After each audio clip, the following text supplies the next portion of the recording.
Hello everyone and welcome back to my channel. Today we're going to be reviewing this guy right here. This is the Kizer Begleiter 1.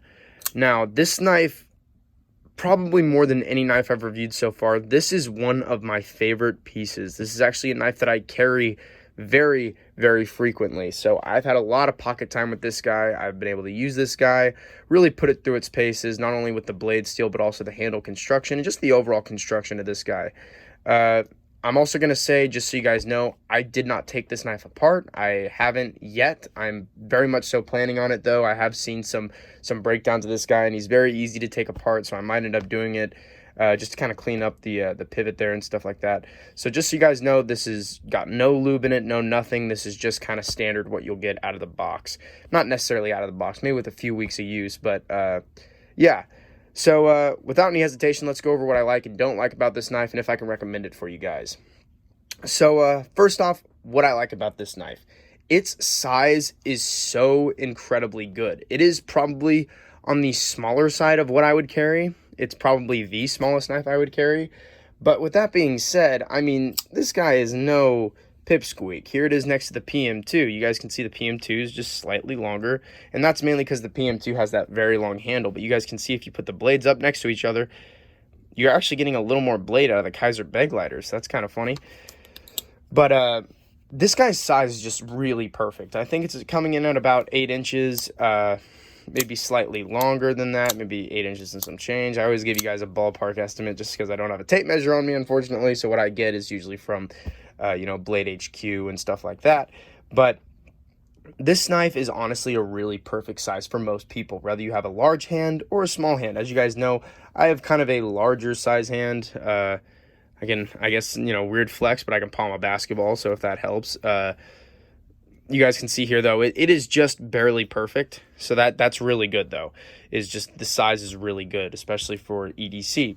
Another thing I really like about this knife is the overall handle construction. I love the handle construction with these really nice aluminum liners with the G10 on top. They also chamfered the aluminum liners, which makes it that much more comfortable. Literally every ounce of aluminum liner is chamfered. Even this up here, even this down here, it's all chamfered, which is so nice, because that means you don't have any sharp edges on this liner, which I like to see. I don't like any sharp edges. Me personally, I believe that knives should only have one sharp edge, and that's this one right here. So I do like that they did that. Another thing I really like about this knife is really just the blade. And what I mean by that is the blade steel and shape. The blade steel is N690. Now, that steel's not great for everybody. I mean, it's very comparable to, your VG10. A lot of people don't like VG10 because of how frequently you have to sharpen it. This knife steel is not necessarily too different from that in terms of its chemical composition, is what I meant to say. But just because you have to sharpen this guy a lot doesn't mean it's as, weak in the edge as, let's say, AUS 8, which, I have to bash on a little bit in one of these videos. In my experience, K690, which is what the blade steel is much better than AUS 8 and on par with VG10 in terms of edge retention, which I'm quite happy about. And this knife steel also has some pretty good, wear resistance, which I'm also a big fan of. But yeah, this guy just, it sucks that you have to sharpen it, but at the same time, for my everyday use, I literally only use my knives to open tape, cut strings, and maybe cut some fruit, which means that I don't need an edge that can withstand an atomic bomb. So for me, this steel works really, really well. I'm actually I actually quite like it. It's actually worked for me quite well. And again, I like VG10. Some of you guys may not like that opinion, but just for me personally, I like VG10. And now you guys might be confused on why I hate on AUS 8 so much then, because obviously, as I said, I don't need an edge that's super strong. Mainly because AUS 8, I will cut tape, I will cut a string, and it'll be dull afterwards. So I'm just going to throw that out there real fast. This blade steel is better for my everyday use. Another thing I really like about this is, again, the blade shape. Like I was saying, it's a clip point. I really like that. It really works for EDC use. It's very pointy as well. I don't know if you guys can see that tip, but it's very pointy. And it's got a very, very, very thin behind the edge. And a pretty decent blade stock. It's not super thick, not super thin either. I mean, it's not like an open L, but it's also quite a bit thinner than, let's say, your, let's put your PM2 right here. You guys can see there. Oops, sorry about that. But you guys can see here, it's quite a bit thinner than your PM2, but your PM2 is also really thick. Just keep that in mind. It's also quite a bit thinner than your, or I wouldn't say quite a bit. It looks a smidge bit thinner than your Endura here. And then you have your Ontario Rat number 1, which I would say would probably be its most comparable. And I would say they're about on par, maybe with the Rat coming in slightly thinner. But you get a thin blade stock with thin behind the edge. So that's very nice. You get good dimensions with this. Another thing I really like about this is this little swoop right here. Now, I forget what it's called, but this right here, just this grind that they decided to do right here, is actually kind of ingenious. And what I mean by that is, as you're cutting, you don't want something to get kind of like hit by your thumb stud. When you're cutting, you don't want something to automatically get blocked by your thumb stud. So this right here makes sure that your cut kind of goes down as opposed to going straight and hitting your thumb stud. I mean, something like your Frenzy, your Cold Steel Frenzy, which, sorry, I don't have on hand right now, but your Cold Steel Frenzy kind of suffers from that a little bit, that the thumb stud is in the blade path. Sorry, I meant the Voyager. I said Frenzy for some reason. The Voyager, the thumb stud's slightly in the blade path, which is a little annoying, especially with such a big blade. But this guy actually does a really smart thing to keep your slicing path out of the way of the thumb stud, which means you will have a clean cut, not interfered by the thumb stud. And while we're on the topic of the thumb stud, I love this thumb stud. It is so incredibly nice. I love how it feels in my thumb. It's super comfortable. I mean, having just reviewed the Voyager, and actually I just went to a knife store and was able to open and play around with a Chris Reeve Sabenza, to have this thumb stud feels like butter on my finger. It's so nice. And while we're talking about butter, let's talk about this action, which I just messed up, which you guys can expect that from me. I didn't mess up in speaking very much, but I did apparently mess up in my opening. But so this is a really smooth action once you break it in. Now, here's the thing. It took me 3 to 4 weeks to break this guy in. That's a long time for most people. For me, it did take quite a bit of time, but at the same time, is once it's broken in, it is smooth as it gets. I keep messing up. I'm sorry, guys. I'm behind a camera right now. It's very hard for me to do two things at once. But it's a very smooth action once you kind of broke it in. And I'll explain why maybe right out of the package it's not super smooth. I'll explain that a little bit later.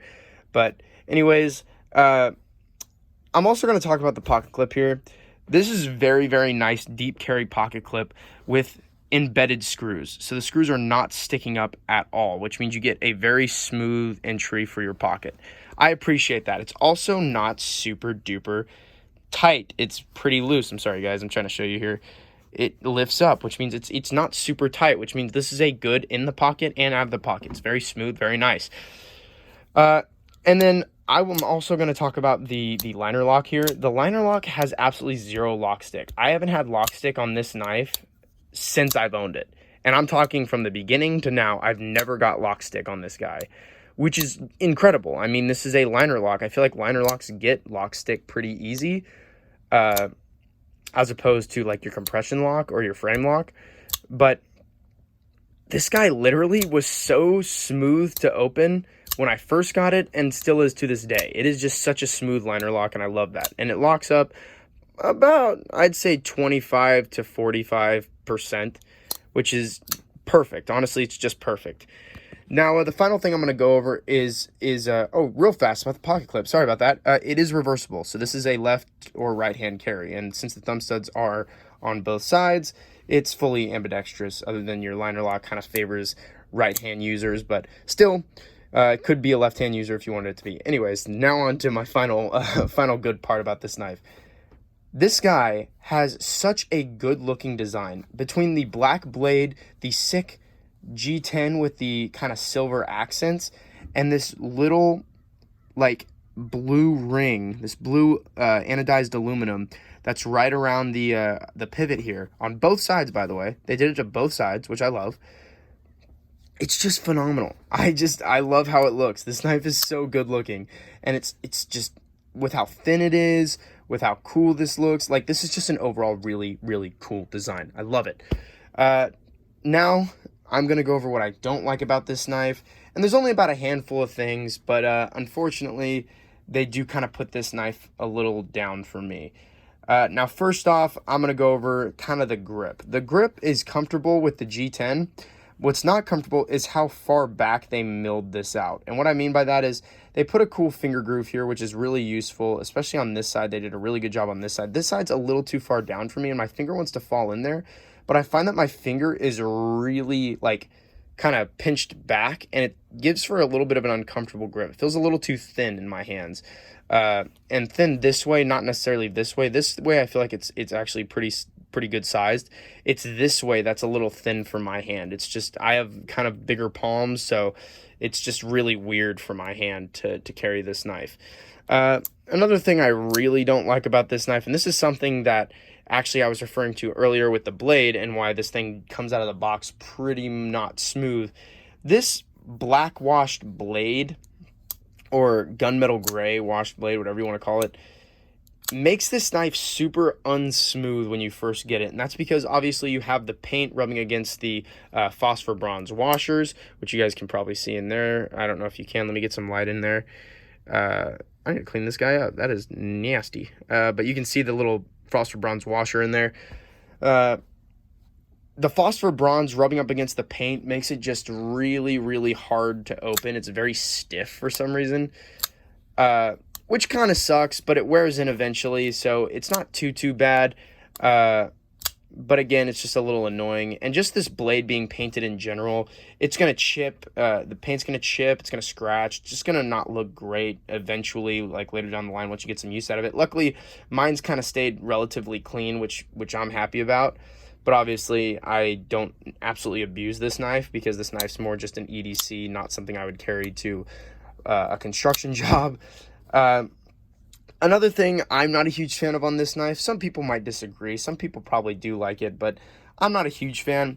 The logo, I feel like, takes up a little bit of the blade and looks a little bit tacky. Now, I get they want to write their logo on here, but when you look at this side and how minimalistic the writing is, you got the name of the knife, and I think that's a little, I honestly don't know. That might be the knife designer, actually. Sorry, guys, I'm a little new to this. Keep that in mind.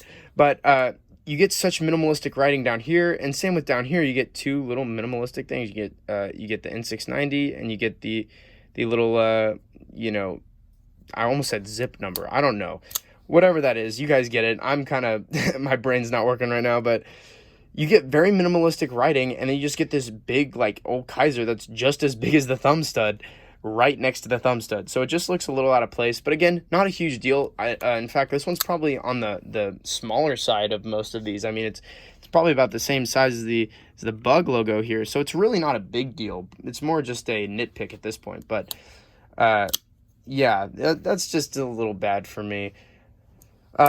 But believe it or not, that's actually it for what I don't like about this knife. I absolutely love this knife, and I don't see why anyone would not want to buy this knife. I mean, it's a $50 to $60 knife. It's super ergonomic in most regards. It doesn't have jimping in the back. That's not a big deal for me, but I know some people it might be, so just keep that in mind.